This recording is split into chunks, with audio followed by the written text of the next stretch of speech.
Miss Petra, you are quite right.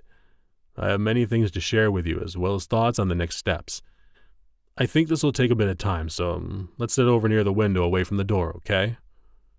Petra nodded and glided into the chair on the right of the chair Brayson had occupied when she entered the room.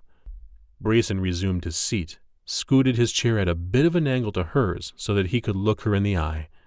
The windows weren't covered. The walls were stark white, with two walls showing prints of local points of interest.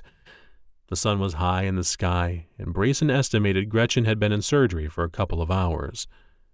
Brayson said, "I met Gretchen many years ago when she attended my university in Warsaw for a short time. I had her in two of my classes for one semester and was smitten almost immediately when I saw her, even before we spoke. She consumed a course like some people change their socks. Gretchen read her assigned reading for one computer theory course in the first week and was essentially bored. She argued with the professor and would take a position next to him near the whiteboard to correct his drawings and even points of reference. I decided she was a speed reader with incredible retention and recall of all the material. The doodles on her notebook were advanced formulas for programming logic or mathematical equations.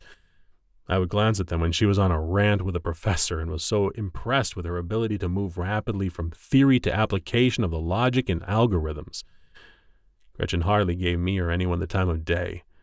Her remarks were cutting, offensive, and mostly mean. Granted, she was head and shoulders above anyone, including the professor and the material.